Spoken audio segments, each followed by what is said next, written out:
सत्संग का समय हो गया। सब लोग सामने आके बैठो। एक एक वचन वाणी को बड़ी सावधानी के साथ सुनो। ये संत महापुरुषों की वचन वाणी हम सब जीवों की व्यापार कहानी है। ये जीवात्माएं सागर के पार कैसे जाएंगी, अपने सच्चे मालिक प्रीतम का कैसे दर्शन दीदार करेंगे, उसी युक्ति का नाम है सत्संग है। जो जीवात्माओं को ले जाएगा, मिलाएगा, पहुंचाएगा, उसको संत सदगुरु कहते हैं। देखो ये दोनों चीजें समय से मिली, लेकिन आपने उनकी पहचान नहीं की कि किस काम के लिए आए हैं और कौन सा काम करके जाएंगे। पहचान तो सत्संग वचनों से होती है। जब सत्संग वचन गौर ख्याल से सुनोगे तब तुमको सब पहचान हो जाएगी, क्योंकि काम की पहचान जगह नाम के द्वारा भी होती है और उनके सत्संग वचनों से भी होती है। ये दोनों तरीके, लेकिन उनकी जानकारी बिना वचनों के हम आप समझ नहीं सकते, क्योंकि इस तरह की समृद्ध शक्ति भूमंडल पर कभी नहीं आई जिसने हम सब जीवात्माओं के लिए ऐसा वादा किया, ऐसी प्रतिज्ञा की हो, ऐसा कोई संकल्प लिया हो। इसीलिए तो लोग समझ नहीं पाए। कभी ऐसी शक्ति आई होती, इस तरह का वादा कोई काम जीवात्माओं का किया होता तो उनका इतिहास जरूर बनता, और इतिहास से आपको जानकारी मिल जाती। लेकिन जब कोई शक्ति आई नहीं, उनकी कोई जानकारी मिली नहीं, इसलिए समृद्ध शक्ति को अपनी पहचान देनी पड़ी कि मैं किस काम के लिए आया हूं और कौन सा काम करके जाऊंगा। जब काम पूरा हो जाएगा तभी तो उनकी मतलब लोग गौरव गरिमा करेंगे, उनकी पूजा करेंगे, उनको सम्मान देंगे। लेकिन काम नहीं होगा तो कोई सम्मान नहीं होता, और काम ही पहचान होती है। तो अभी तो किसी काम की शुरुआत भी नहीं हुई और लोगों ने महापुरुष के जाने की शुरुआत कर दी। यही तो समझना चाहिए था। अगर तुमने उनके वचनों को सुना और समझा होता और अपने जीवन में उतारा होता तो ये सब जानकारी तुम्हारे पास होती। जानकारी होती तो तुम्हें कोई भटका भरमा नहीं सकता था। तभी कहा था मेरे सत्संग वचनों को बहुत संभाल के रखना। अगर कहीं तुम मेरे सत्संग वचनों को भुला दिया तो मेरी दुआ दया के भंडार से तुम करोड़ों को पीछे चले जाओगे, फिर वापिस लौटना बड़ा मुश्किल हो जाएगा। लेकिन गौर ख्याल किया ही कहाँ? आते रहे, जाते रहे, सुनते रहे, बोलते रहे, वचनों को संभाल के रखा नहीं। अब वो स्थिति ऐसी पैदा हो गई, उसको बंद करो। ऐसी स्थिति पैदा हो गई कि लोगों की समझ में कुछ नहीं आ रहा। ये क्या है, ये क्यों ऐसा सब हुआ, क्या लीला हो गई, क्या करिश्मा खेल हो गया।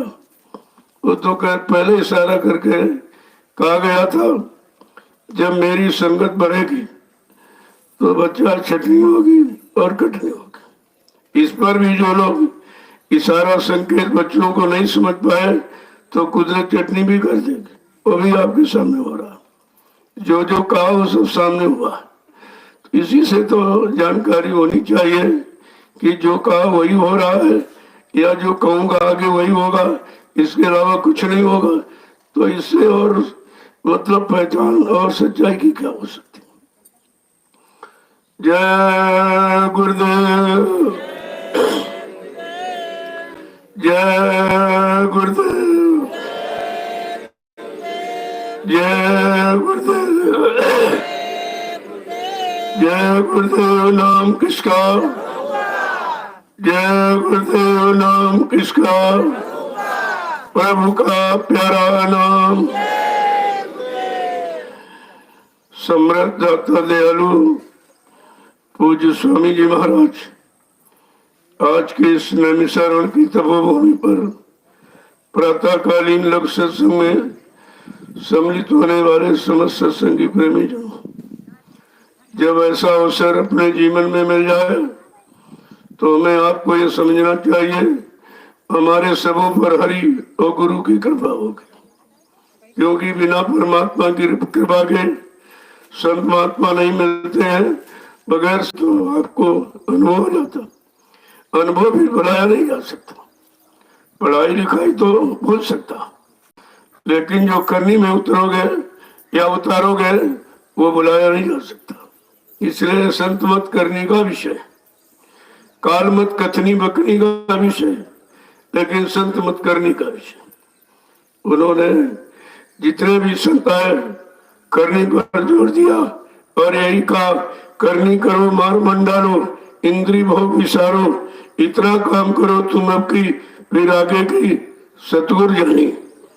कि शरीर इंद्रियों से जो बिगाड़ हुआ है, अज्ञानता में, भूल भ्रष्ट में, लोभ लालच में, उसका सुधार तुमसे कराया जाएगा, वो तुम ही करोगे।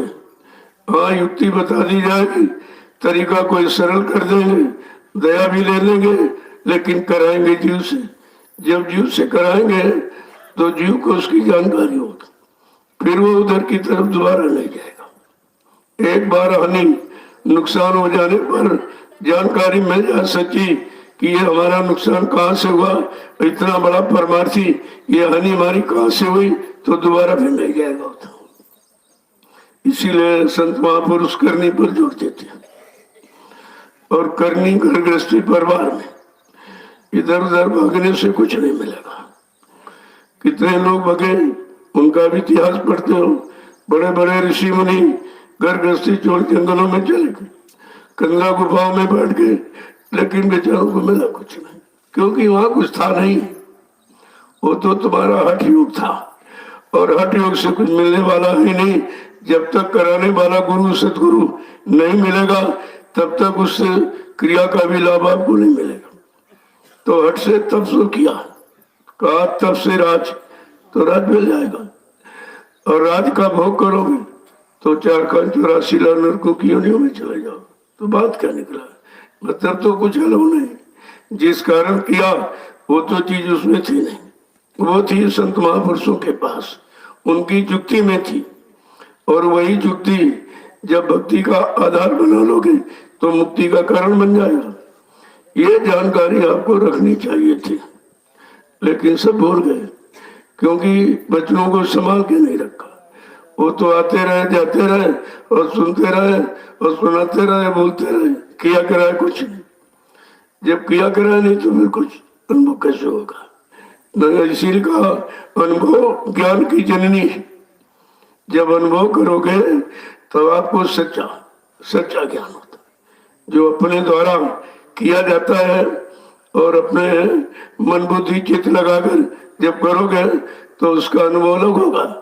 और संत महापुरुषों की वाणी के द्वारा जीवात्मा को जब नाम के आधार पर खड़ा कर दोगे और नाम की कमाई करोगे तो उसका अनुभव अलग होता है। इन दोनों का अलग अलग अनुभव, ये जानकारी तो कहीं मिलती नहीं है।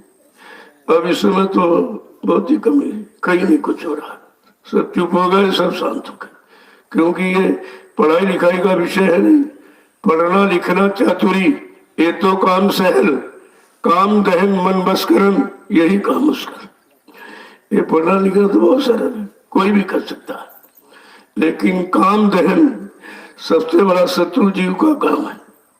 इसी काम ने सारे काम खराब कर दिए, क्योंकि सारी शक्ति चूस ली। आपको मतलब जैसे कपड़ा निचोड़ते हो, ऐसे उस भोगों ने आपको निचोड़ दिया। जो शक्ति थी खत्म हो गई। अब तुम्हारे से कोई शरीर का काम भी नहीं हो रहा।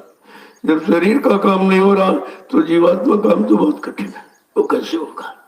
इसके लिए महापुरुषों ने जोर दिया कि घर गृहस्थी परिवार में तो रहना, लेकिन और खेती दुकान दफ्तर बिजनेस मजदूरी ये भी आपको करना, लेकिन सच्चाई ईमानदारी मेहनत से करना, परिवार बाल बच्चों के पालन पोषण के लिए, ये तो आपको करना है।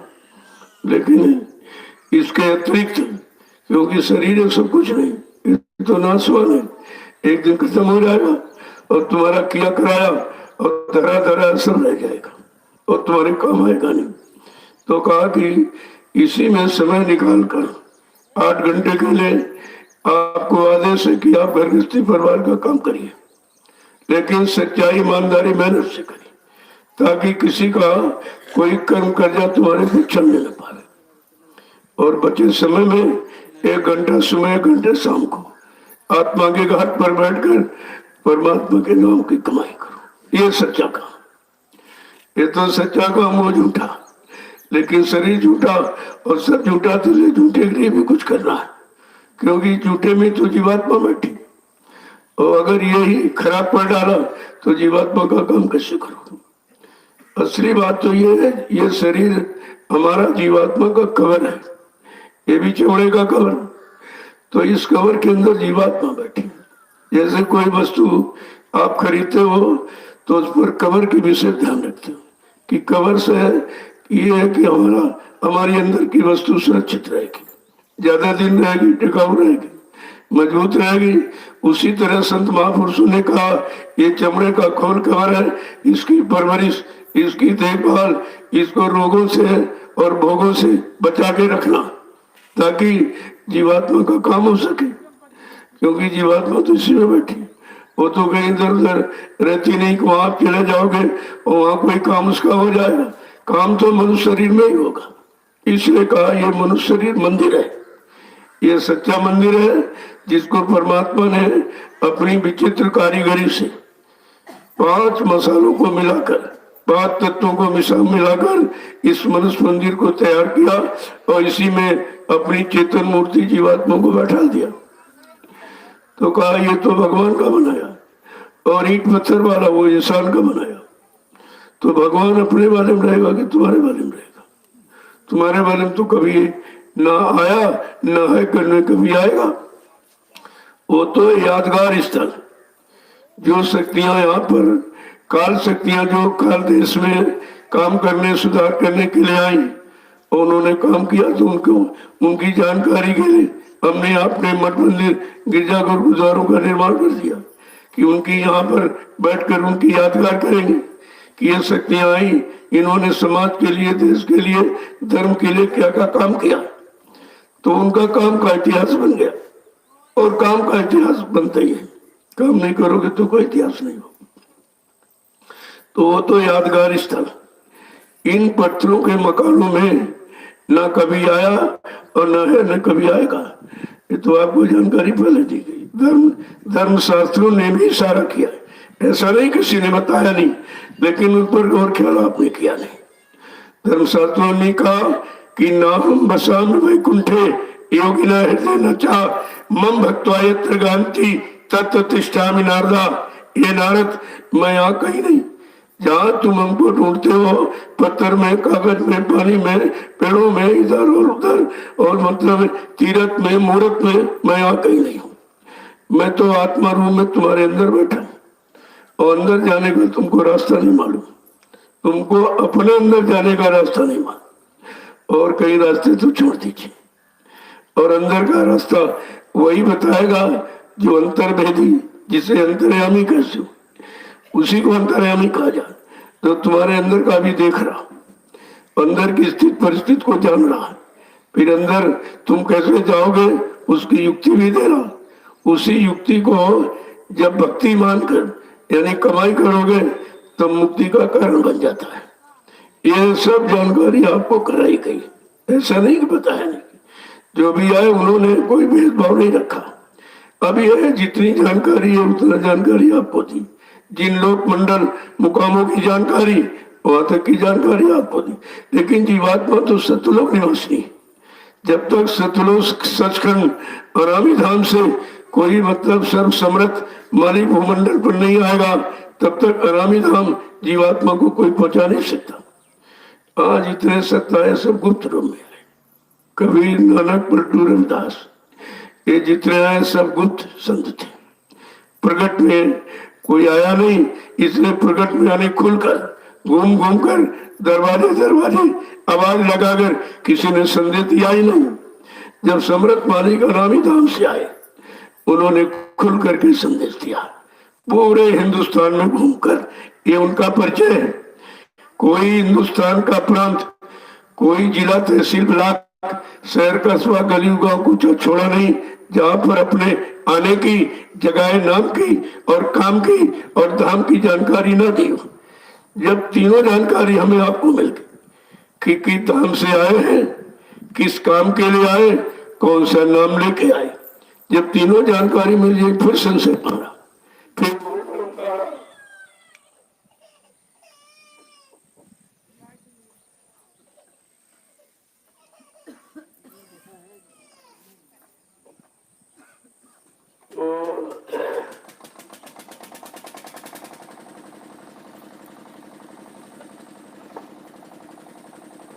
जानकारी तो मिली, लेकिन जानकारी को हमने अपनी जानकारी में परिवर्तित नहीं किया।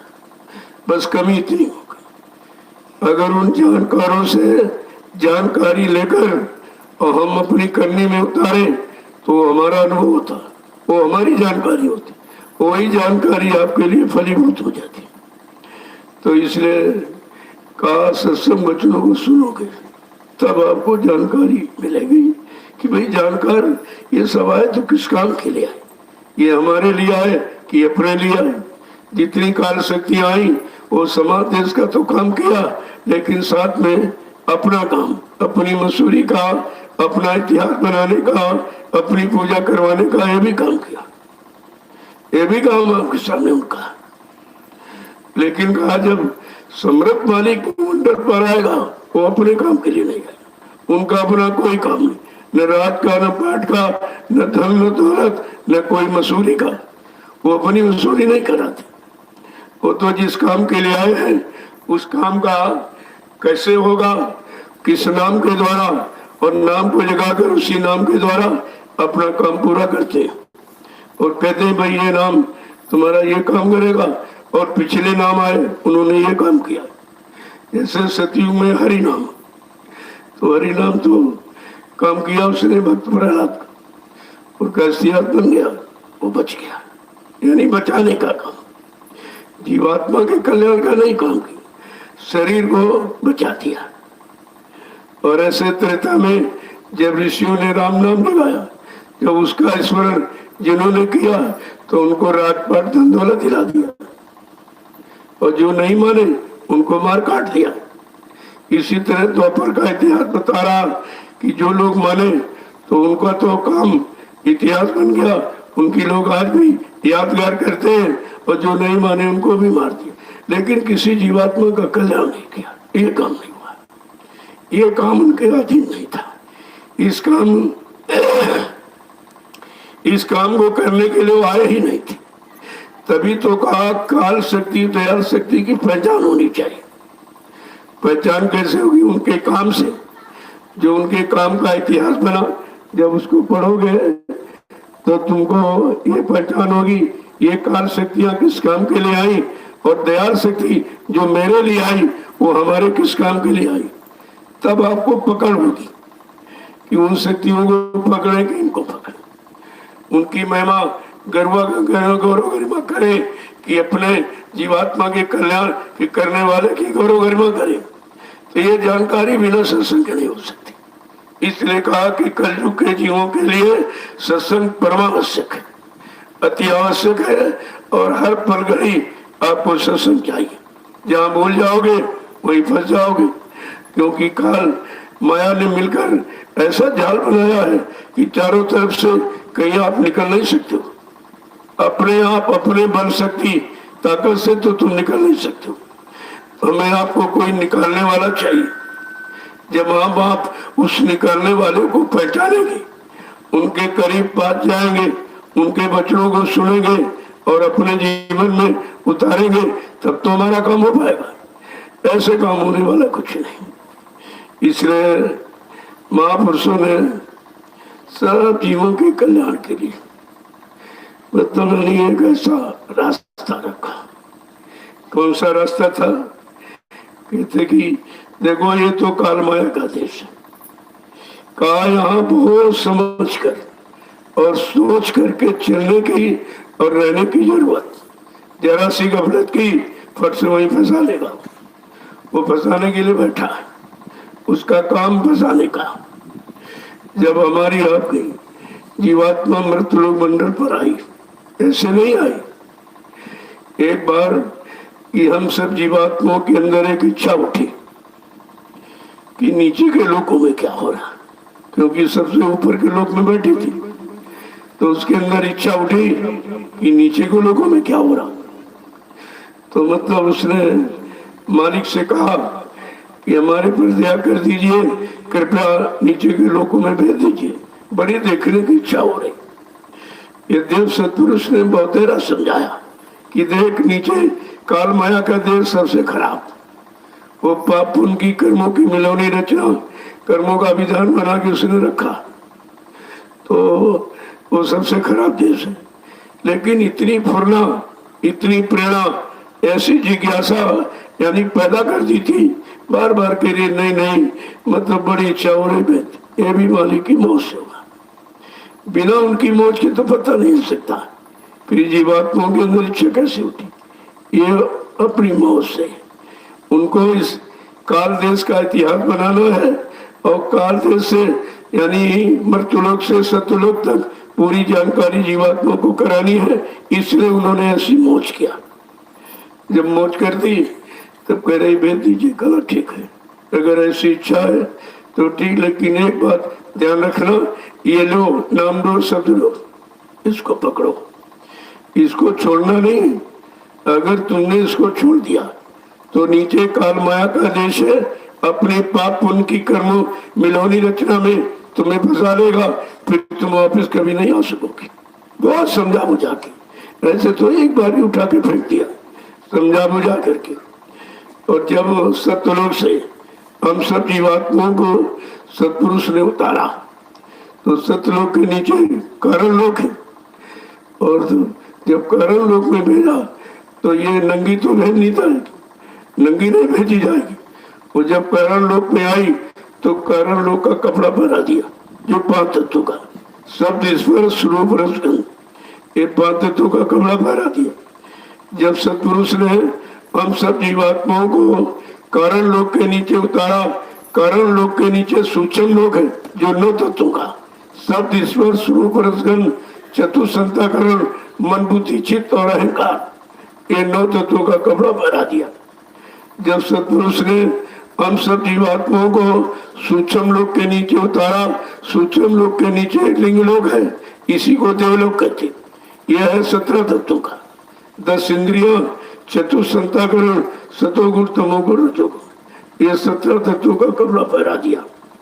जब सतपुरुष ने हम सब जीवात्माओं को इस लिंग लोक के नीचे उतारा, लिंग के लोक के नीचे ये है काल माया का देश मृत्युलोक। संतों ने जिसको स्थूल लोक कहा, जो स्थूल लोक में उतारा, तो स्थूल लोक 5 तत्वों का जल पृथ्वी अग्नि वायु आकाश, ये 5 तत्वों का कपड़ा पहना दिया। अब जीवात्मा पर कितने खोल कवर, कितने मतलब यानी शरीर हो गए? 4, कारण सूक्ष्म लिंग और स्थूल, जो इन चारों कपड़ों को उतारना जानता और जीवात्मा को पाक साफ निर्मल पवित्र कहते अलग खड़ा करेगा, वो नामदान देगा। नामदान देने वाले ये होते। ऐसे थोड़ी किसी ने सुनाना शुरू कर दिया, तुम यही नहीं जानते कि सुनाने का मतलब क्या, देने का मतलब। अगर 10 साल के बच्चे ने नामदान सुना तो अभी आपको सुना दी, लेकिन वो सुनाने वाला दे नहीं सकता। अब देने वाला कौन, सुनाने वाला कौन, यही नहीं समझ पाए आप। देने वाला जिसने नाम को जगाया, नाम को सिद्ध किया, नाम एक शक्ति, नाम एक भंडार, जिसके पास भंडार है वो देगा, वो देता है, और बाकी कोई नहीं दे सकता। सुना सकते हैं लेकिन दे नहीं सकते। तो यही बात तो सोचनी चाहिए। लोगों ने कहा वो नामदान दे रहा, नाम कौन नामदान दे रहा, कौन नामदान दे रहा? जो बाबा जी ने 5 नाम दिए, क्या उसके अलावा कोई 6वां 7वां नाम दे रहा? जो कहते नामदान दे रहा कि बाबा जी के दिए 5 नामों को दोहरा रहा। ये दोहराना और देने में फर्क ही नहीं समझा, और सब बेचारे फंस गए, क्योंकि आपने सत्संग को यानी लगन के साथ नहीं सुना था। निरख परख पहचान आपने नहीं की बच्चों की, तो ऐसे तो कोई फंसा सकता, कोई दूसरा सुनने लगेगा, वहां चले जाओगे, कोई तीसरा वहां भटक जाओगे, ऐसे तो पूरा जीवन तुम्हारा इसी में चला जाएगा और काम कुछ नहीं होगा। तो जब मृत्यु लोक में जीवात्मा आई तो काल ने बड़ी होशियारी की, क्योंकि उसको फंसाना था। जिसको फंसाना होता है बड़ा चतुर चालाक होता। उसने कहा कि भाई अपने देश से आई हो, क्या सामान लेके आई, और मेरे देश में आई हो, मेरे देश में आई हो तो तुम क्या सामान लेके आई। उस समय हमारे सबके पास सत्यता था, प्रेम था, सेवा भाव, त्याग भाव, ईमानदारी, त्याग, तपस्या, संयम, बैराग, सब कुछ, अच्छा खान पान सब था, चेक कर थे। तो काल ने करे फेंक इस सामान को, मेरे देश में आई, मेरा वाला सामान है। हम सब जीवात्माओं ने समझा कोई अच्छा सामान देगा, तो अपने वाले सामान को फेंक दिया, और काल ने कहा मेरा सामान लो। तो काल का सामान क्या है? कहा ये झूठ है, ये छल और कपट, ये बेईमानी, ये धोखाधड़ी है, ये व्यभिचार कुचार है, और ये गंदा खान पान हमने आपने लिया और काल ने दिया। अब ये कर्म कर्जा चढ़ गया। जब किसी का ले लोगे तो कर्म कर्जा बन जाएगा, और ले लिया आपने। जब ले लिया और जो वो नामदान यानी जो नाम डोर शब्द डोर पकड़ाई थी वो तो हमने आपने छोड़ दी। यही जीवात्मा का तो आधार है।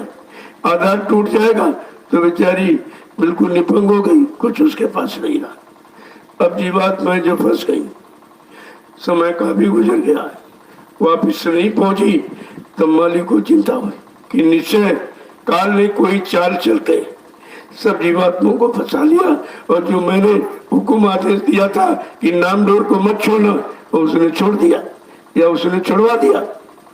तो फिर कहते लाग दिया कोमल सी संता, तब संतों के हृदय में दया उठी। उन्होंने अपना सत्यलोक मंडल छोड़कर इस मृत्युलोक मंडल पर हम सब जीवात्माओं को लेने के लिए आ गए। ऐसे नहीं आवाज लगाए, क्योंकि ऐसे लेने वाला कौन, तो इसे तो पहचान नहीं हो पाएगी। तो आवाज लगाई उन्हें, आवाज में उस आवाज का हमने आपने भी प्रचार किया कि हमारे सम्राट मालिक ने आवाज लगाई, ऐसे नहीं आए, अपना पूरा परिचय दिया।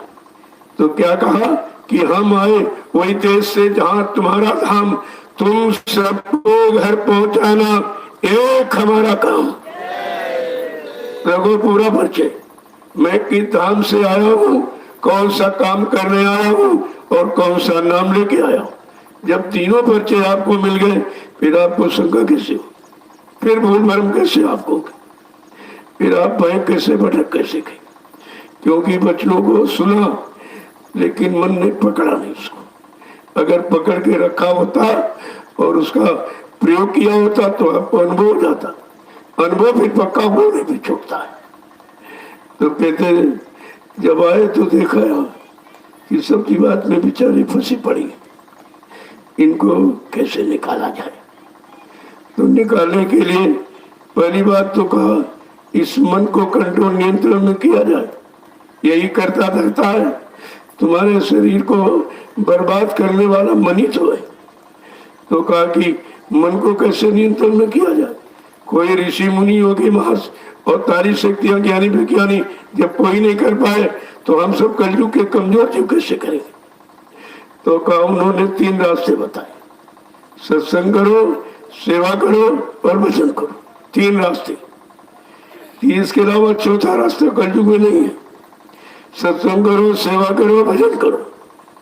कहा इससे मन कंट्रोल नियंत्रण में आएगा।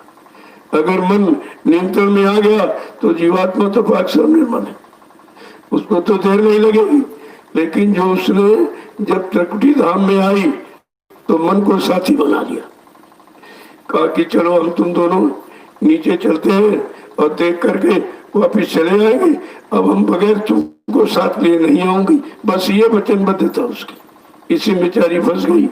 कि हमने वादा किया है, और जैसे मनुष्य शरीर में दोनों आए तो जीवात्मा तो घाट पर रह गई, यहाँ दोनों आंखों के मध्य भाग में, और मन नीचे उतर गया भोगों में, वो इंद्रिय घाटों में चला गया, वहां भोगों में फंस गया।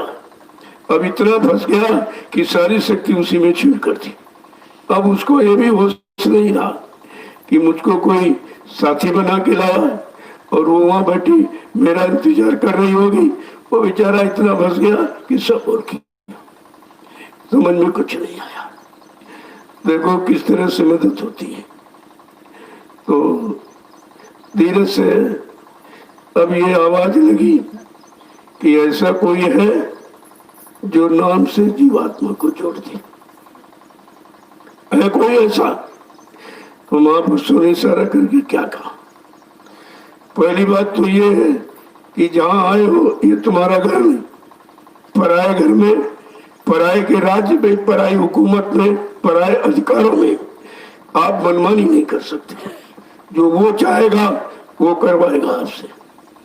तो महापुरुषों ने इशारा करके कहा कि यहाँ तुम सोच समझ कर चलना, यहाँ तुम सोच समझ कर चलना, यहाँ तुम सोच समझ कर चलना, यहाँ तुम सोच समझ कर चलना। का ये पराया देश, काल माया का देश तुम्हारा नहीं।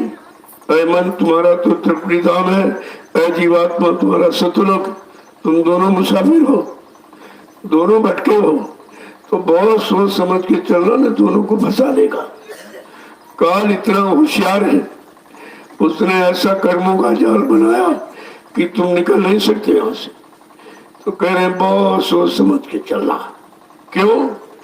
ये तो राह बड़ी अति गहरी, ये तो राह बड़ी अति गहरी, ये तो राह बड़ी अति टेढ़ी, ये तो राह बड़ी अति टेढ़ी, गुरु बिन कैसे पार उतरना, गुरु बिन कैसे पार उतरना, यहाँ तुम समझ सोच कर चलना, यहाँ तुम सोच समझ कर वैसे बहुत टेढ़ा मेढ़ा रास्ता उसने बनाया और तुमको मालूम नहीं है।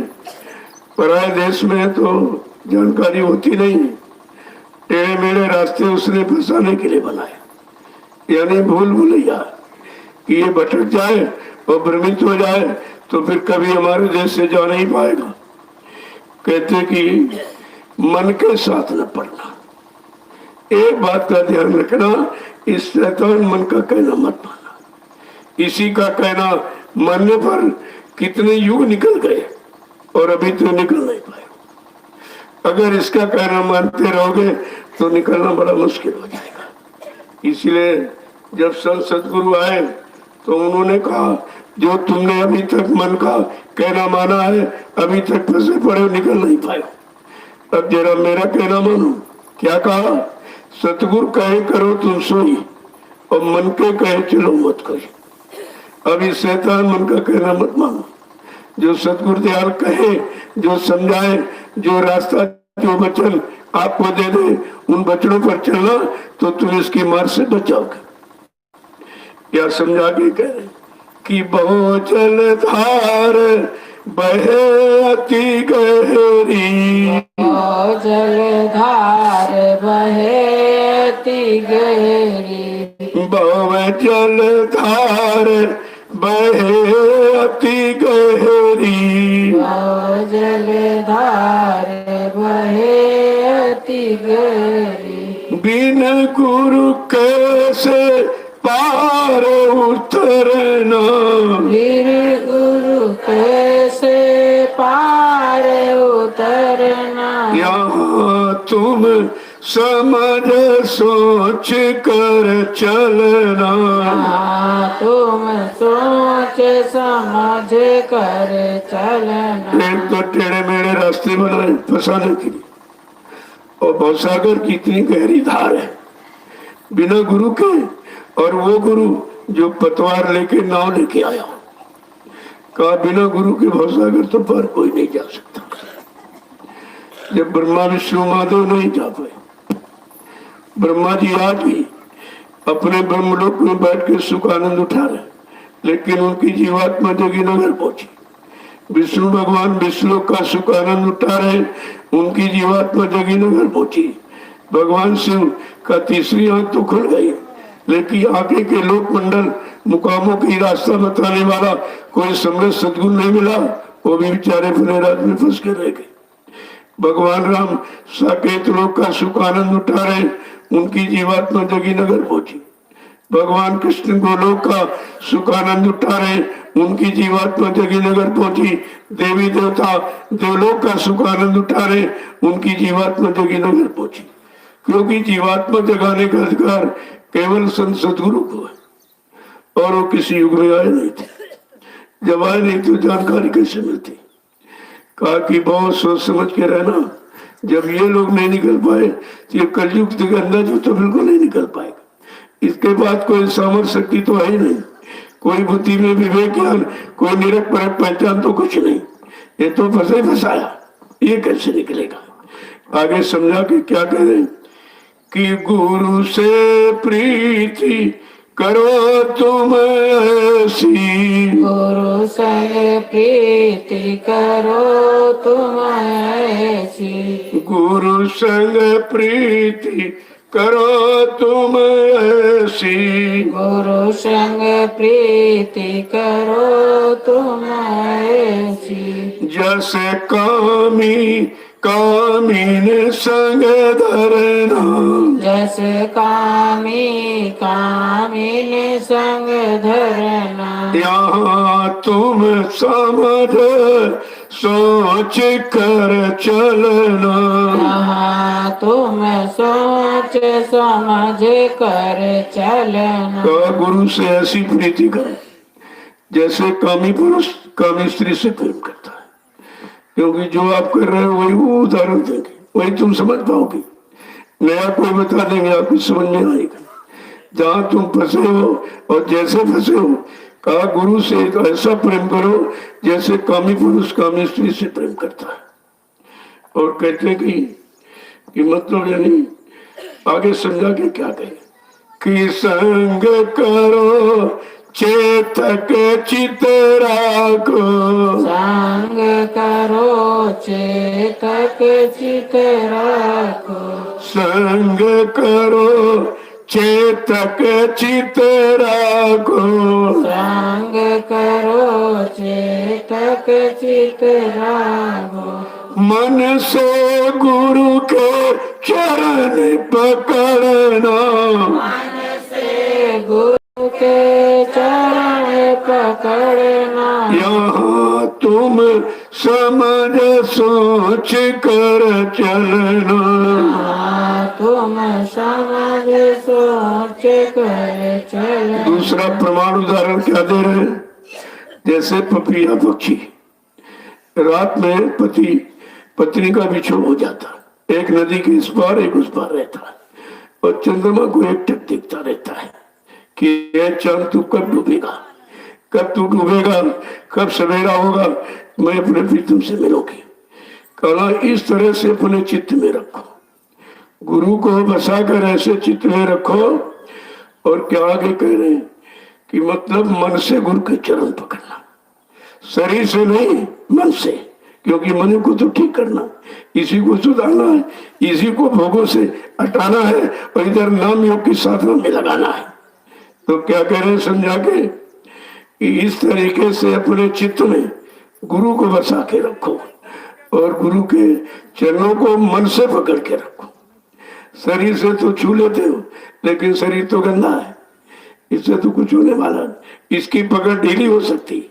कहा मन से पकड़ना और मन को पकड़ाना, क्योंकि ये तमाम भोगों को पकड़े बैठा है। उससे छुटकारा दिलाने के लिए गुरु चरणों को पकड़ा। जब गुरु चरणों को पकड़ लेगा तो उधर से छुटकारा हो जाए, उधर से पकड़ ढीली हो जाएगी।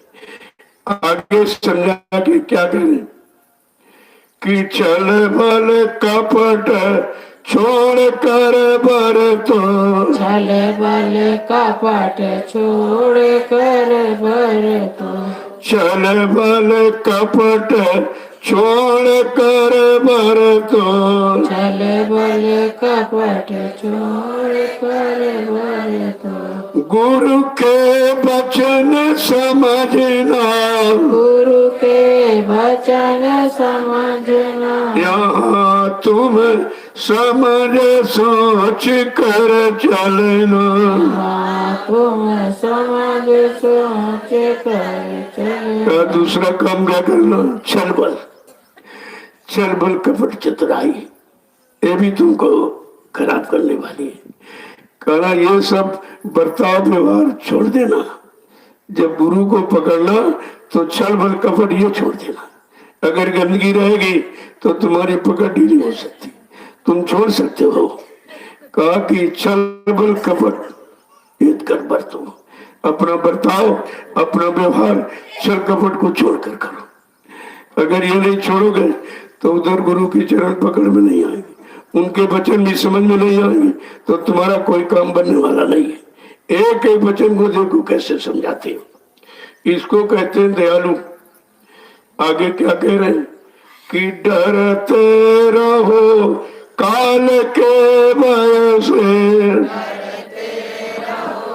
काल के भय से, डरते रहो काल के भय से, डरते रहो काल के भय से, खबर नहीं कब मरना, खबर नहीं कब मरना, यहाँ तुम समझ सोच कर चलना। तुम समझ सोच कर चलना। इस बात का डर भय हमेशा रखो कि एक दिन काल के हवाले होना, कि मौत तो किसी को छोड़ेगी नहीं। मौत के हवाले एक दिन हम सबको होना है। छोटा बड़ा गरीब में पढ़ा लिखा अनपढ़ स्त्री पुरुष को, उसके तो हाले एक दिन होना है। इसलिए मौत का डर रखो, पता नहीं कब वारंट आ जाए और आपको जाना पड़े, और काम यहाँ कुछ हुआ नहीं अभी। तो कहा जब मौत का खौफ रहेगा, डर भय रहेगा, तब तुम अपने काम को जल्दी कर लोगे कि पता नहीं कब मौत आ जाए, और कब मतलब हमको जाना पड़े और ये मनो शरीर चला जाएगा, फिर तुम्हारा मिलेगा नहीं, और इसी से जीवात्मा का काम हो सकता, और किसी शरीर में नहीं होगा। जीवात्मा तो सारे शरीरों में, पक्षियों में, पशुओं में, कीड़े मकोड़ों में, जंगली जानवरों में, सब।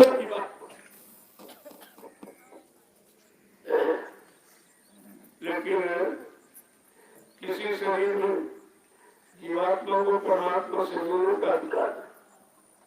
क्यों? कोई शरीर एक तत्व का, कोई दो तत्व का, कोई तीन तत्व का, कोई चार तत्व का, लेकिन ये मानव शरीर पांचों तत्वों से भरपूर, इसलिए ये पांच नामों के साधना यही शरीर कर सकता, और कोई शरीर ये साधना नहीं कर सकता। तो कहा ये अवसर मिला है, अगर ये अवसर छूट गया तो फिर ये काम आपको दोबारा और किसी शरीर में जरूरत हो, क्योंकि कर्म करना मन बंद नहीं करेगा, कर्मानुसार जन्म मिलता रहेगा, लेकिन उन शरीरों में जीवात्मा को जगाने का, परमात्मा मिसाल मिलाने का ये अधिकार आपका खत्म हो जाएगा।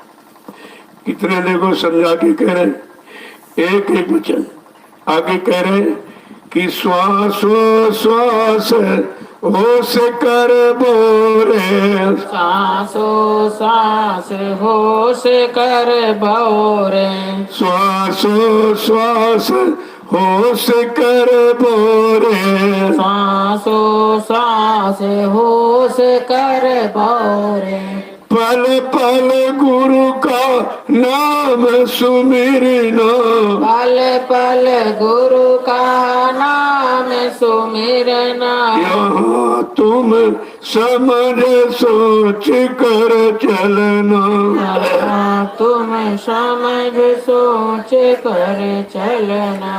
कह रहे कि हर श्वास आती है जाती है, लेकिन ये सब पागलपन में जा रही, अज्ञानता में, अबोध में जा रही कि हमारी श्वास जाती है तब भी श्वास की पूंजी खत्म हो रही और आती है तब भी खत्म हो रही। जिसको हम आप आयु उम्र दिन महीने में जोड़ते हैं, संत महापुरुषों ने कहा नहीं, ये श्वासों की पूंजी है, ये श्वासों की पूंजी है, सबको समान रूप से मिली। क्या स्त्री हो चाहे पुरुष हो चाहे बूढ़ा जवान, सबको समान रूप से श्वासों की पूंजी मिली। अब इस श्वास पूंजी को कैसे संभाल के रखना है, कैसे खर्च करना है कि कुछ बचत हो जाए। तो बचाव कैसे होगा? जब जानकारी होगी तभी बचत होगी, नहीं तो ये तो होशो हवास कुछ है ही नहीं, श्वास आ रही जा रही आ रही जा रही, इसको हम आप रोक सकते नहीं, क्योंकि रोक दो तो जीवन खत्म हो जाएगा और आने जाने में हमारी पूंजी भी खत्म हो रही, और एक दिन सब खत्म हो जाएगी तब शरीर खत्म हो जाएगा, जिस काम के लिए मिला वो काम भी छूट जाएगा। देखो कैसे समझा के कह रहे कि श्वासों श्वास होश कर बोरी, अरे तू पागल मत बन, बौरापन मत बन, ये श्वास जो आ रही जा रही ये तेरी पूंजी ही खत्म कर रही। अब इस पूंजी को तुम कैसे संभाल के रखोगे? और तो किसी ने बताया नहीं था, न ऋषियों ने, न मुनियों ने, न योगी महर्षियों, किसी को मालूम नहीं थी ये श्वासों की पूंजी कैसे खर्च होती है और किसमें कितनी कितनी खर्च होती, तो हम कौन से काम करें, कौन से नाम काम करें जिससे हमारी पूंजी बचत हो जाए। तो कहते जब बैठे रहोगे तो 12%, चलने में 18%, सोने में 30% और संभोग में 34% खर्च होती सबसे ज्यादा। तो कहा कि अब पूंजी को कैसे संभाल के रखा जाए। कहा तो पहले परसेंटेज समझो, किसमें हमारी ज्यादा हो रही उसको हम थोड़ा रोक के रखें या थोड़ा जरूरत पर प्रयोग करें, आवश्यकता पर। तो कहते कि यही तो कहा कि घर गृहस्थी परिवार में तो रहना, लेकिन थोड़ा संयम से रहना। अब संयम की बात समझ में नहीं आई तो महापुरुषों को खोल के कहना पड़ा कि नहीं भाई, महीने में 30 दिन होते, 29 दिन ब्रह्मचर्य का पालन करो, तब भजन करो। एक दिन जब खराब हो जाए तब बैठो, तुम्हें पता चल जाएगा कि ब्रह्मचर्य के द्वारा ही भजन हो सकता, क्योंकि उससे शक्ति इकट्ठी रहती और बिना शक्ति के काम होगा नहीं। शक्ति के बगैर भक्ति नहीं, और भक्ति ही जुक्ति, और जुक्ति बगैर मुक्ति नहीं। आपको देखो किस तरीके से समझा रहे हैं कि तुम कहाँ कहाँ इस पूंजी को खर्च कर रहे हो और कैसे अनावश्यक खर्च कर रहे हो जब कोई जरूरत नहीं। कहा चलो भाई, एक बच्चा पैदा इच्छा हो तो एक बच्चा पैदा कर लिया, 2 की इच्छा हुई तो 2 पैदा कर लिया, लेकिन ये भी देखो कि तुम्हारे पास बच्चों की परवरिश के लिए साधन है कि नहीं। ऐसे थोड़ी लाइन लगा दिया और कुछ नहीं, न मकान है, न जमीन है, न कोई साधन है। तो कहा होश में रहो, पागलपन में मत पड़ो। ये गृहस्थ आश्रम दोबारा नहीं, नसीब नहीं होगा। वो गृहस्थ आश्रम का क्या धर्म है, क्या नियम, क्या संयम है, क्या सिद्धांत, पहले उसको समझ लो सत्संग वचनों के द्वारा, फिर ये जीवन आपका सुखमय हो जाएगा। अगर समझ लिया तो गृहस्थ आश्रम स्वर्ग से बढ़कर, और नहीं समझ पाए तो महानर्क बन जाएगा। और आज देखिए ना समझी में तो नर्क बना हुआ है, जानकारी नहीं लोगों को पाई। तो आगे क्या कह रहे कि यहाँ की गफलत बहुत सतावे, यहाँ की गफलत बहुत सतावे, यहाँ की गफलत बहुत सतावे, यहाँ की गफलत बहुत सतावे। फिर आगे का कुछ नहीं बनना, फिर आगे का कुछ नहीं बनना। यहाँ तुम समझ सोच कर चलना।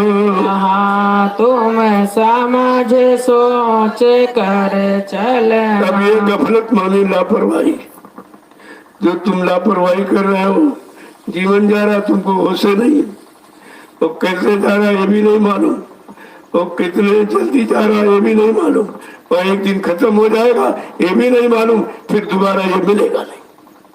बड़े भाग्य मानुष तन पावा, सुर दुर्लभ सदग्रंथन का। उनके बड़े भाग्य हैं जिनको परमात्मा ने अब की बार ये मनुष्य मंदिर आपको दे दी। यहाँ भी उसने चालाकी की, इस मंदिर को तो भागों में बांट दिया, एक स्त्री तन एक पुरुष तन।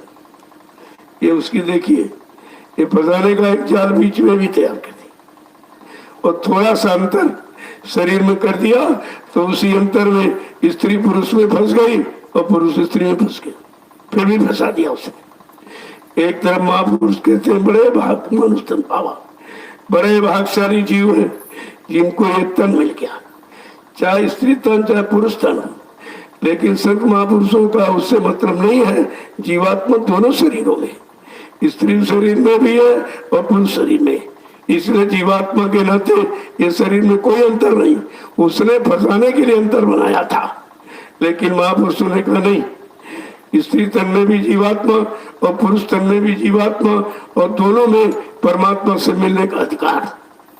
पहले युगों में ये भी नहीं था, क्योंकि काल का कानून था, दयाल का कानून था नहीं, तो उसने फंसा के रखा कि स्त्री धर्म और नहीं दूजा, और पति और सास ससुर पर पूजा, इसके अलावा कुछ नहीं रखा। कहा कि उस समय के पति शाकाहारी सदाचारी ब्रह्मचारी बड़े संयमी होते थे, तो शरीर इंद्रियों की कोई क्रिया करते थे तो उसमें आधे की वो मतलब हिस्सेदार बन जाती थी। लेकिन भजन में ऐसा नहीं, जो करेगा उसी को मिलेगा, इसमें कोई साझेदारी कोई बंटवारा नहीं होता है। तो कहा देखिए, पहले युग में स्त्रियों को अधिकार नहीं दिया। ये भी एक देखिए काल का कितना कठिन कानून, स्त्री को अधिकार नहीं था। तो उन्होंने कहा नहीं, ये अधिकार कलयुग में संतों ने दिया कि नहीं, जब जीवात्मा उस शरीर में है तो जीवात्मा तो परमात्मा से मिल सकती। शरीर का कोई मतलब नहीं, चाहे शरीर स्त्री तन हो चाहे पुरुष तन, शरीर तो जला के यही राख कर दिया जाए, गड्ढा खोद के गाड़ दोगे या पानी में बहा दोगे। कहने का मतलब शरीर तो से कुछ नहीं होना है, लेकिन शरीर में जो मुख्य पावर है, जो ऊर्जा शक्ति है परमात्मा की, चैतन्य जीवात्मा, वो स्त्री में भी पुरुषों में दोनों में। इसलिए कहा अगर जीवात्मा है तो उस तन को परमात्मा से मिलने का अधिकार है। देखो ये केवल अधिकार संत महापुरुषों ने दिया, और काल ने यह भी कानून रखा था उन युगों में कि स्त्री स्त्री तन में रहेगी, चाहे वो पक्षियों में जाए तो स्त्री, पुरुषों में और पशुओं में जाए तो, और जंगली जानवरों में तो, और मतलब कीड़े मकोड़ों में तो स्त्री तन है। लेकिन कलयुग में नहीं, क्योंकि शरीर इंद्रियों के कर्म शरीर इंद्रियों तक सीमित रहेंगे, शरीर से अलग नहीं हो पाओगे। उन्होंने शरीर इंद्रियों की साधना को वर्जित कर दिया कि शरीर से तुमको कोई भेष कुछ नहीं बनाना, क्योंकि भेष उद्देश्य नहीं पहुंचाएगा। वो तो इसी शरीर का भेष है ये, और शरीर है जला के राख कर दिया जाए और भेष भी तुम्हारा जल जाएगा, दाढ़ी बाल कपड़े सब जल जाएंगे, कुछ नहीं बचेगा, और ना इससे कोई तुम्हारा लाभ मिलने वाला। देखो किस तरीके से कितनी दया कृपा जीवों पर कलयुग में की संत। तभी का गिरी बदरिया पाप की बरस रहे अंगार, और संत नाते जगत में तो जर मरता संसार। ये जीवात्माओं को काल माया के देश से निकलने का मौका नहीं था, शरीर मिलता रहता और यही शरीर नष्ट होता रहता, जला दिया जाता और फेंक दिया जाता, गड्ढा खोद के गाड़ दिया जाता। कहना ये कुछ काम नहीं होने वाला था। ये है संत महापुरुषों की महिमा, और हम अब उनकी महिमा जानते नहीं, उनके काम को नहीं समझ पाए, जगाए नाम को नहीं समझ पाए, और कित हमसे आए ये भी नहीं जान पाए। इतनी बड़ी अज्ञानता जब भरी है तो उनसे लाभ तुम कैसे ले सकते हो। तो उन्होंने ये विधान खारिज कर दिया, कलयुग का सारा विधान खारिज कर दिया, कहा कुछ नहीं, स्त्री भी शरीर को बदल सकती है, अगर जीवात्मा से भजन करेगी वो भी निकल जाएगी, और पुरुष भजन करेगा वो भी निकल जाएगा। दोनों के शरीर का काम ही खत्म हो जाएगा, न जन्म न मरण, न आना न जाना, ये काम आपका नहीं होगा। देखो कितनी बड़ी दया की, जो दया सतयुग त्रेता द्वापर में किसी में नहीं की, क्योंकि उम्र तो ज्यादा थी सतयुग में इसी शरीर की जो हम आप लिए बैठे हो, इस उम्र 1,00,000 वर्ष की थी, और मन की ताकत हाथी के बराबर, इंद्रियों में पूर्ण संयम त्याग पैरा, संग सोबत अच्छी और खान पान अच्छा और उम्र भी अच्छी थी, लेकिन संत नहीं आए थे। लेकिन अच्छी गति सदगति देने वाले संत महापुरुष नहीं आए थे, तो बेचारे सब बस काल के अधीन रहे और काल की व्यवस्था में फंसे रहे। राजा महाराजा तो बन गए, लेकिन रहे मृत लोग, यहाँ से निकल नहीं। आज भी महापुरुषों ने इशारा करके कहा कि आज भी बड़े बड़े राजे महाराजे बादशाह जमींदार सेठ साहूकार नर की योनि में पड़े हैं, जमराजा की जूतियां खा रहे, कोई बचाने वाला वहां नहीं, क्योंकि बचाने वाले केवल एकमात्र संसद गुरु, और कोई नहीं बचा सकता। ये बचाने का काम किसी के पास नहीं है, और बचाने की शक्ति कोई लेके आया नहीं, और मृत लोक में अधिकार भी नहीं मिला कि तुम किसी जीवात्मा को जगा के पहुंचा सकते। तो उनको शुभ कर्मों में तो लगाया, लेकिन जीवात्मा का कल्याण नहीं हुआ। देखो कितना बड़ा काम करके आया। और जब त्रेता आया तो 10,000 वर्ष की, देखिए कैसे किया, और 1,000 वर्ष की मन। ये उम्र तो घटती बढ़ती क्यों रही? क्योंकि जब सतयुग में 1,00,000 वर्ष की उम्र थी, मन की ताकत हाथी के बराबर थी, लेकिन उस समय भोगों में हम नहीं फंसे थे। भोग उम्र को कम करता है, भोग ही तो उम्र खत्म करता है। तो मतलब यानी जैसे धीरे धीरे हम लोग भोगों में फंसते गए, उम्र कम होती गई। तो त्रेता में 10,000 वर्ष की और द्वापर में 1,000 वर्ष की रह गई, क्योंकि जब फंसते चले गए उम्र कम होती चली गई। लेकिन जब कलयुग आया तो बहुत कम हो गई, 100 वर्ष की रह गई, क्योंकि हम बिल्कुल ही भोगी उत्तम हो गए। योग की तरफ कोई ध्यान नहीं, संयम की तरफ कोई ध्यान नहीं, ब्रह्मचर्य पालन करना जानते नहीं, अच्छा खाना और अच्छा मतलब देखना और अच्छा सुनना, अच्छा करना सोचना कुछ नहीं, सब खत्म हो गया। तो उम्र कितनी रह गई? 100 वर्ष। वो भी अच्छा खान पान करोगे तब, अच्छी संग सोबत अच्छे कर्म करोगे तब।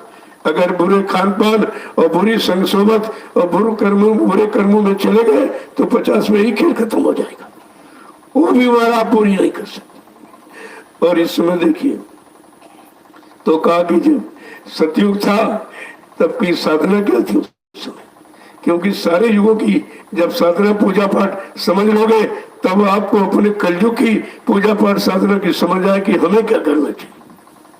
कहा कि सतयुग योगी सब विज्ञानी, करे हर ध्यान तरह वो प्राणी। सब योगी थे, कोई भोगी नहीं था। और उस समय का नाम क्या था? हरि नाम। कहा जब हरि नाम का स्मरण करते थे तब जहां जिस लोक मंडल मुकाम से नाम आया और उस नाम का जब स्मरण किया, आदर सम्मान किया, उसको याद किया, तो नाम उसी लोक तक पहुंचा सकता है। ये नाम की महिमा। तो कहा इसके बाद सतयुग भी नहीं रहा, क्योंकि ये परिवर्तनशील जगत है। सतयुग भी नहीं रहा, क्या आ गया? कहते त्रेता आ गया। कल त्रेता क्या? कल उम्र कम रह गई, हम भोगों में फंसते रहे, कभी विराम लिया नहीं, इधर मोड़ा नहीं, तो कहा उम्र रह गई, मतलब 10,000 वर्ष की। कहा उस समय भगवान का नाम क्या था? कहा हरि नाम नहीं, त्रेता में राम नाम चले। देखो नाम भी बदल गए, उम्र बदली, धीरे धीरे उसी अनुसार नाम बदल के आ गया, तो राम नाम आ गया। जब राम नाम आ गया तब कहा कि अब मानो कि शरीर की उम्र कम है, संयम त्याग सब कम हो गया, अब ये पूजा पाठ क्या करेगा? तो कहा अब योगी तो है नहीं, तो योग की पूजा नहीं। क्या कहा? त्रेता विविध यज्ञ नर करें। त्रेता में नाना प्रकार के हवन जप तो भी, ये त्रेता का, कलयुग का नहीं है।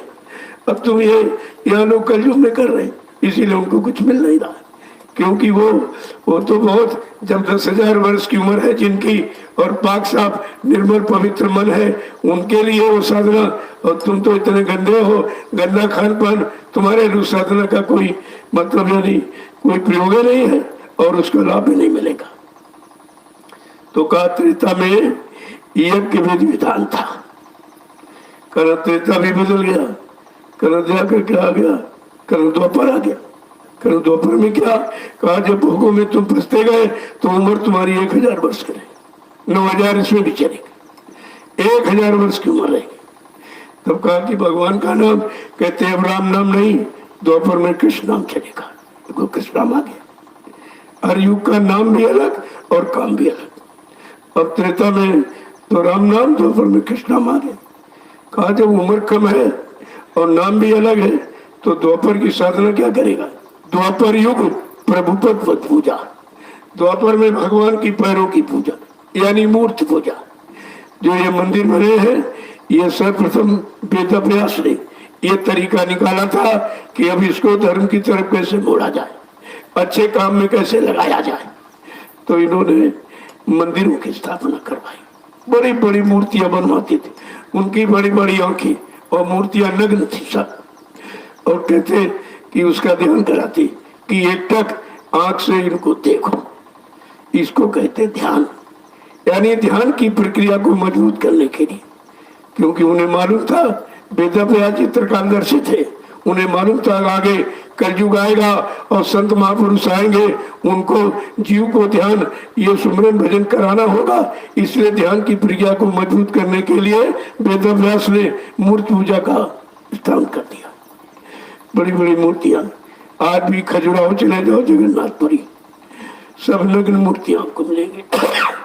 उनकी बड़ी बड़ी आंखें, इन आंखों की तरफ एकटक देखो, यानी स्थिर प्रज्ञता इसी को कहते हैं, एकाग्र चित्त, कंसंट्रेशन आप कहते हैं जिसको, कला एकाग्र होकर इसको देखो तो धीरे धीरे ये ध्यान की प्रक्रिया आपकी मजबूत होने लगेगी और आगे ध्यान की आवश्यकता पड़ेगी। लेकिन द्वापर भी नहीं रहा, वो भी बदल गया। क्या हो गया, कलयुग आ गया, कलयुग आ गया। कलयुग में क्या, कल शरीर को मरण कम 100 वर्ष रहेगी और मन की ताकत कहते चींटी के बराबर। अब चींटी वाला मन क्या कर सकता, चींटी कितना वजन लेके चल सकती। अब चींटी जैसा कमजोर मन हमारा आपका कलयुग में तो ये कुछ कर ही नहीं सकता, इसके बस का कुछ नहीं। तो फिर कलयुग में संत महापुरुष आ गए इस कमजोर मन को करने के लिए, उसकी मदद सहयोग के लिए। कहा कलयुग में कि भगवान का नाम कौन होगा, तो किसी ने बताया नहीं। सतयुग त्रेता तो ऊपर ने तो बताया, लेकिन कलयुग के जीवों के लिए भगवान का कौन सा नाम आएगा, कौन सा नाम लोगों को लाभ देने वाला होगा। तो गोस्वामी जी महाराज ने लिखा कि बिन गुरु भवनिक तरह न कोई, जो विरंच संकल्प समोई। का कलयुग में भवसागर पार करने के लिए गुरु नाम आएगा, तो गुरु नाम का इशारा। अब गुरु बीच में बैठा, आगे से पीछे तेव लगा दिया तो जय गुरुदेव शंका में हो गई, भाई जय गुरुदेव नाम कहां से आ गया। अरे जय तो शंका तो नहीं है, आदर सूचक शब्द है। जय राम जय कृष्ण जय हनुमान सबके आगे लगाते, और देव माने देवता, जो देने वाला, यानी सब कुछ दे आपसे कुछ न ले पथरे में, उसको देवता कहते। ऐसे कौन से देवता जो सब कुछ देते आपसे कुछ नहीं देते। पहला तो ये धरती देवता जिस पर बैठे, पृथ्वी देवता, ये पृथ्वी पर आप बैठे किराया मांग रही है आपसे। देखिए हमारा आधार धरती है और धरती माँ किसी से किराया नहीं मांगती, लेकिन जो कब्जा कर लेगा वो किराया मांगने लगता। अगर मेड़ बना ली का मेरा खेत हो गया, बाउंड्री बना ली का मेरा मकान हो गया, अब तुम उस पर कब्जा कर लिए। लेकिन धरती माँ ने किसी से कुछ नहीं किया, और ये सब मदद उसी की। अगर आधार न होता तो हम पैदा कहाँ होते, हम टिकते कहाँ, हम रहते कहाँ, हम करते कहाँ। तो ये पहला देवता है धरती माँ, और दूसरा सूर्य देवता, दिन भर प्रकाश देता, एक पैसा आपसे नहीं लेता, ये देवता है। जो बदले में कोई भावना कामना नहीं रखते। और तीसरा है चंद्र देवता।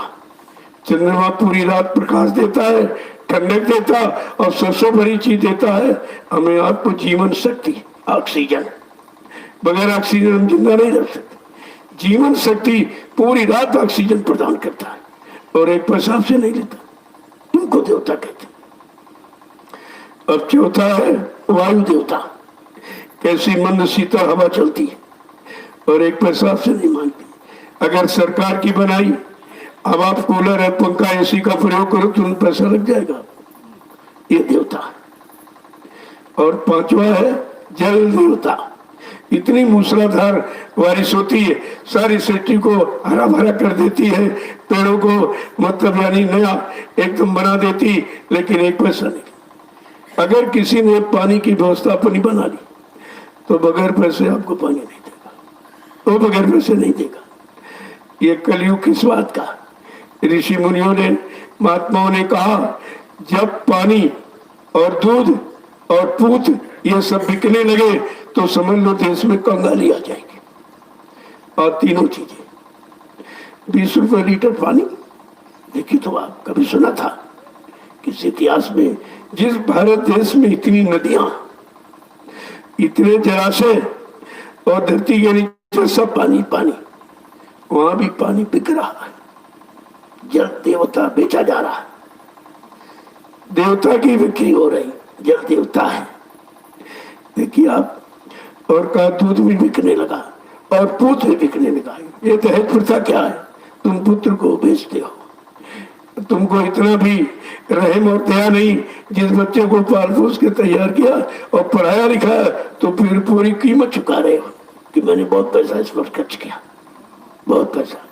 कहा ये जब तीनों धरती पर शुरू हो जाए समझ लो देश में कंगाली आ जाएगी, परेशानी आ जाएगी तरह तरह की। और छठे हैं संत देवता, गुरु देवता। ये गुरु संत ऐसा देवता है, ये तो 5 देवता आपको केवल शारीरिक लाभ देते हैं, और संत गुरु ऐसा देवता जो शारीरिक सुधार और जीवात्मा का उद्धार दोनों काम करता है और एक पैसा से नहीं देता, कोई कीमत नहीं चुकाता। ऐसे संत सदगुरु देवता मिले, लेकिन हमने अपने देवता को नहीं पहचाना। जो हमको देने के लिए आया, बदले में कुछ लेने के लिए नहीं आया। कितने लोगों ने पहचाना? इन 45 करोड़ों में किसने पहचाना? सब तो छोड़ के भाग गए। अगर किसी ने पहचाना होता तो क्या इतनी अच्छी चीज कोई छूटता है? लेकिन जब उनको पहचानी नहीं है, क्या देने आए हैं, क्या करने आए हैं, जब कोई जानकारी नहीं तो हर लाभ तुमसे छूट ही जाएगा। ये है देखिए, अब ये सब व्यवस्था बिगड़ गई। का कलयुग आ गया तो कलयुग में कल क्या है? कल मानव शरीर को उम्र कम हो गई, इंद्रियों में संयम त्याग भरा बिल्कुल खत्म। संयम में एकदम आग लगा दी, कुछ नहीं रखा, बहुत बेचारा कमजोर हो गया। तो संत महापुरुषों ने कहा भाई ऐसे कमजोर जीव के लिए गुरु नाम आया है। गुरु नाम सब कुछ देगा लेकिन बदलेगा, लेगा कुछ, वो गुरु है।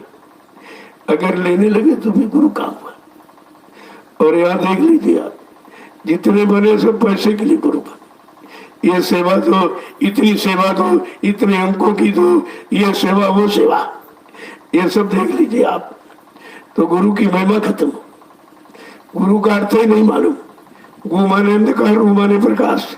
जो अंधकार से प्रकाश की तरफ, अधर्म से धर्म की तरफ, और झूठ से सत्य की तरफ, दानवता से मानवता की तरफ हम सब जीवों को लाके खड़ा कर दे, ऐसी चेतन शक्ति को मृत्युलोक मंडल में गुरु कहते हैं। ये गुरु की परिभाषा है। लेकिन अब सब देख लीजिए आप, इसीलिए गोस्वामी जी महाराज ने मना किया, रे भाई गुरु मत बनना। गुरु बनोगे तो तुम उसके पाप के बोझ से दब जाओगे, क्योंकि तुमको अपना पाप उतारना नहीं मालूम, तो तुम दूसरों का कैसे उतारोगे? तो उन्होंने पहचान दी है कि गुरु महिमा खूब में खाई, जामे धोखा कछ न दिखाई। कहा मैंने गुरु की महिमा को खूब अच्छी तरीके से कहा, उनमें कोई धोखा नहीं है, वो संपूर्ण धोखे को खत्म करने आते। तो उन्होंने पहचान बताई, हरे शिष्य तन शोक न हरई, सो गुरु घोर नरक में पड़े।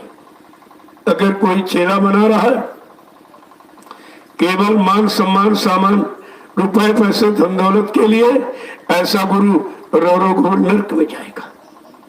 देखिए पहचाना ही है, नरक में जाएगा। और तो का गुरु का काम क्या है? शोक हरई, शोक माने दुख तकलीफ, आपत्ति मुसीबत बीमारी महामारी दैवीय प्रकोप दुर्घटना अकाल मौत को जो हर ले बचा दे, उसको गुरु कहते। देखो कितनी बड़ी पहचान रामचरितमानस में तुम्हारे घर में लिखी है। उसी को पढ़ लेते तो कोई दाढ़ी बढ़ा के लाल पीला सफेद कपड़ा पहन करके गुरु बन के तुम्हें धोखा नहीं दे सकता, अगर आप जान जाओगे तो। अरे ऐसे सदन शोक नारी का, शोक हरना दुख हरना। और सबसे बड़ा दुख मानव जीवन का क्या है? वो भी गोस्वामी महाराज ने लिखा, जन्मत मरत ऐसे दुख हुई, जो जन्म मरण की ऐसे नहीं पीड़ा को हर ले, न जन्म होने दे न मौत में जाने दे। यानी जन्म मरण से छुटकारा दिलाते, उसको गुरु कहते।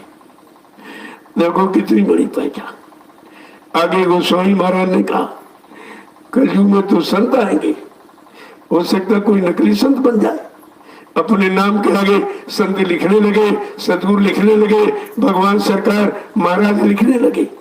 का उससे भी धोखा हो जाएगा, क्योंकि संत कोई लिखावट कोई बनावट सजावट का विषय नहीं है। संत जिसने काम क्रोध लोभ मोह अहंकार राग द्वेष का अंत कर दिया, वो संत है।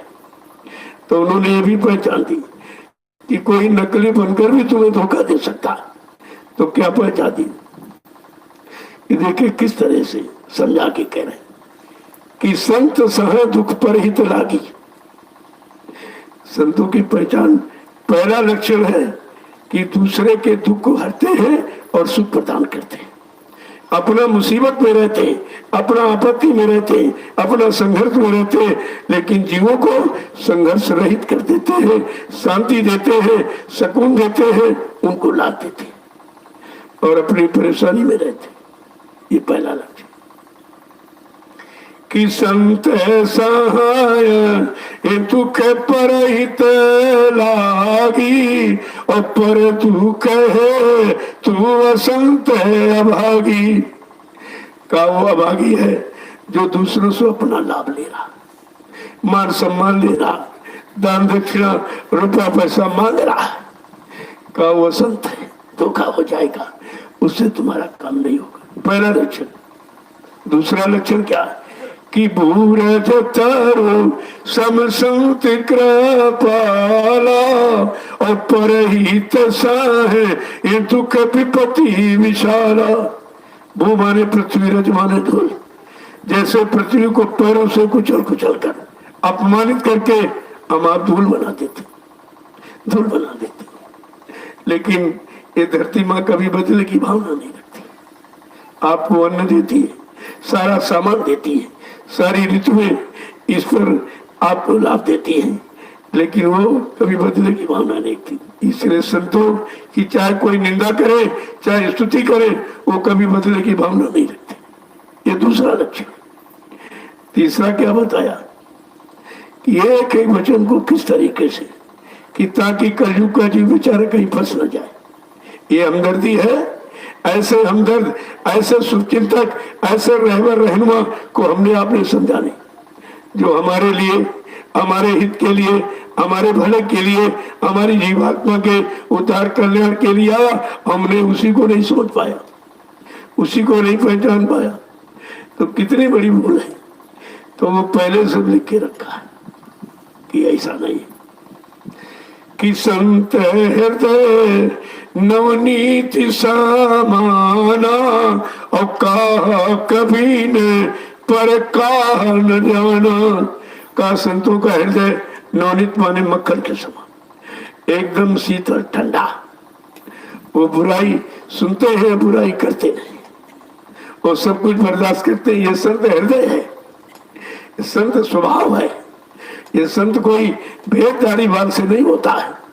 संत स्वभाव, संत हृदय नवनीत समाना, कहा कभी पर कहा न जाना। कवियों ने कहने की कोशिश की, लेकिन उस हृदय का बखान नहीं कर सकते। ये वो अंदर की चीज है। देखो कितनी बड़ी, कैसे कैसे संध्या की कि संत बिटपो सरिता गिरी धरनी, और परहित लागी सबन की करनी। अब उपमा दी है कि संत की उपमा क्या, बिटप माने वृक्ष, देखिए, और सरिता माने नदी, गिर माने पहाड़, और धरनी माने पृथ्वी। ये चारों मिलकर तुम्हें शारीरिक सुख दे सकते हैं, लेकिन संत शारीरिक सुधार और जीवात्मा को उद्धार दोनों काम करता है, इसलिए उनकी यहाँ कोई उपमा नहीं दी सकती। लेकिन समझाने के लिए कुछ न कुछ मिलता जुलता प्रमाण देना पड़ता है कि जीवों को कैसे समझाया जाए। देखो ये सब की जाती है, और लेकिन नहीं लोग समझ पाते। इसीलिए रामचरितमानस लिख कर रखा, और उसमें उत्तरकांड विशेष नहीं, जो सबसे विशेष नहीं वो उत्तरकांड है। सारे प्रश्नों का उत्तर है और सारी समस्याओं का समाधान है, लेकिन उसको तो कोई पढ़ता ही नहीं, उसके बारे में कोई जानकारी कराई नहीं गई। अगर उसको पढ़ बता दिया जाता तो स्वार्थियों की दुकानें सब बंद हो जाती, कोई नहीं उतर जाता। तो उसकी तो लोगों को जानकारी थी नहीं गई। इसको कहते हैं सत्संग। यह है सत्य का संग कराने वाला, सत्य की तरफ ले जाने वाला, सच्चिदानंद दिलाने वाला, जीवात्मा को सतलोक सचखंड पहुंचाने वाला, उसको कहते हैं सत्संग। अब ये तो सब बंद हो गया। पहले भी हो तो रहा था जगह जगह, लेकिन सब कमर्शियल व्यापारी था, बदले में कुछ पहले लेना और बाद में, जबकि तुम्हारा इसमें कोई, तुम्हारी तो मेहनत नहीं है। ये तो संत महापुरुषों का अपना निजी अनुभव। जब तुम्हारा कोई अनुभव नहीं, तुम्हारी कोई मेहनत नहीं, तुम्हारा कोई त्याग नहीं, तो उसका मूल्य तुम कैसे चुका रहे हो? ये भी अपराध है, ये भी तो अपराध है। तभी कहा कि आगे का समय बड़ा खराब होगा। बेचे धर्म, देखिए, बेचे वेद धर्म दुइले ही, और पलट सुधाते सठ बिसरे। जो वेदों को बेच रहा, सुना सुना कर पैसा ले रहा, ये बेच नहीं हुआ, सामान सम्मान ले रहा, और धर्म को गाय की तरह धोनी, यानी धोनी बता रहे, सुना सुना के धो रहे, पैसा निकाल रहे, मान सम्मान सामान ले रहे। कहने की बेचे वेद धर्म दुइले ही, और पलट सुधाते सठ, सठ माने अज्ञानी है, जो उसके बदले में, यानी मतलब जहाँ यानी कांच है उसको पकड़ा और हीरा समझकर और हीरा छोड़ दिया। पलट सुधाते सठ बिसरे, ये विस्पान कर रहे हैं, ये विषय आनंद में, इस ज्ञान के कि यानी द्वारा जो पैदा कर रहे हैं सब विषयों में खर्च कर रहे हैं। और ये है आत्मज्ञान है जो संतों का है, और आत्मज्ञान तो कोई जानता नहीं। वो तो जिसने आत्मा को जगाया, परमात्मा से मिलाया है, परमात्मा के दरबार का दरबारी रोज आने जाने वाला, जब वो मिल जाएगा वो तुम्हारी फरियाद भी मालिक के पास पहुंचा देगा, तुम्हारी जीवात्मा को जगा कर भी मिला देगा, वो दोनों काम तुम्हारी कर देगा। देखो ये सब जानकारी तुम्हारे घर में रखी, और 550 वर्ष पहले से, आज से नहीं। गोस्वामी महाराज को यहाँ लगभग 550 वर्ष हो गए, तब से ये अपना अनुभव लिख करके रख दिया कि कलयुग का जीव बेचारा कमजोर होगा, अल्पायु अल्पज्ञ होगा, कोई कहीं न कहीं गुमराह कर सकता, भटका फरमा सकता। इसलिए उन्होंने लिख के रख दिया कि जब तुम पढ़ते रहोगे तो तुम्हें कोई गुमराह नहीं कर पाएगा। अगर आपने उसका अध्ययन किया होता, पढ़ा होता, अपने जीवन में लागू किया होता, तो कोई भी आपको ठग नहीं सकता। लेकिन आपने कोई काम नहीं किया, वो तो काम आपने किया ही नहीं जिसके लिए उन्होंने लिखा था, और सब के सब भ्रमित हो गए, बचा कोई नहीं है। अगर संत वचन हमारे पास होते और संतों की पहचान होती तो हमें कोई स्वार्थी लोभी लालची हमें सतगुरु की शरण से और चरण से हटा नहीं सकता था। ये काम किसी के बस का नहीं है। लेकिन जब बच्चों को भूल गए, उनको मौका मिल गया।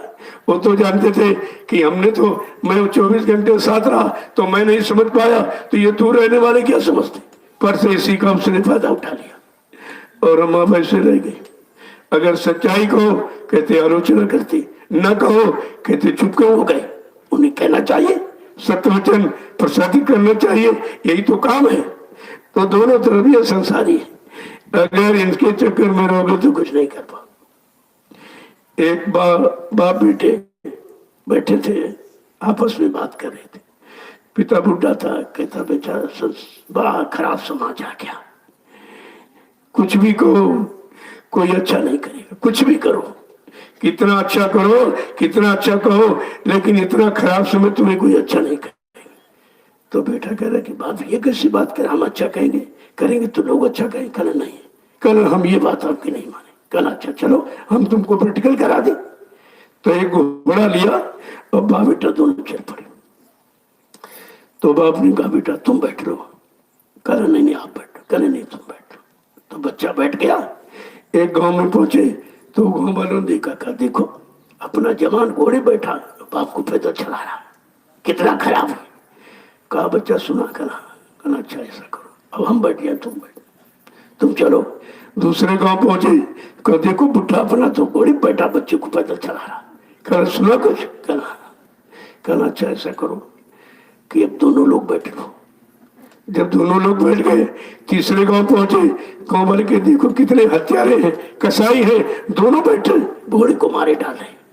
कहा कुछ सुना, कहा ऐसा करो दोनों लोग पैदल चले। जब दोनों पैदल चले, चौथे गांव पहुंचे, कहते देखो कितने बेवकूफ हैं, सवारी साथ में पैदल चल रहे हैं। कहा देखो बच्चा सुना, कहना ये दुनिया है, इसका नाम दुनिया। जिस दिन दुनियादारी खत्म हो जाएगी, दुनिया ही समाप्त हो जाएगी। ये दुनियादारों के चक्कर में मत रहना, ना ये अच्छा करने देंगे और ना बुरा करने देंगे। बुरा करो कहेंगे बहुत बुरा कर रहे, अच्छा करें इनको इसकी क्या जरूरत, इनको क्या जरूरत इसकी। तो ये तुमको चैन नहीं लेने देंगे। लेकिन अगर तुमने समझ लिया ये अच्छा है, तो अच्छे काम को किसी के कहने से थोड़ी करोगे, अपनी समझ से। तो अच्छा काम कभी बंद नहीं किया जाता है। तो बुरे बुराई करते और भले भलाई करते, अपना अपना काम सभी करते। तो किसी के चक्कर में पड़ जाओगे तो तुम्हारा सब कुछ चला जाएगा, तुम समझ पाओगे नहीं। तुम दूसरे चक्कर में हमको अच्छा कहे, अच्छा कोई कहने वाला यहाँ है नहीं। क्योंकि अगर कोई अच्छा कहे तो उनको ईर्षा होती, देखो इसको अच्छा कहा जा रहा। अगर कहे हम आप कि आप बड़े विद्वान हो, बहुत आप समझदार, कहेंगे क्यों हमारी खसी उड़ा रहे हो, ये कहेगा। अगर हम कहें बड़े बुद्धिमान हो, बहुत विद्वान हो, बहुत अच्छे हो, कहेंगे देखो हमारी हंसी उड़ा रहे। अगर कहे तुम बहुत बड़े हो, कहे देखो हमारी ये आलोचना कर रहे। ये तो किसी तरह बर्दाश्त नहीं कर सकता। ये है कलयुग, इसी को कलयुग कहते हैं। ना अच्छे में खुश, ना बुरे में खुश, ना अच्छा ना बुरा, ना अच्छे की पहचान ना बुरे की पहचान।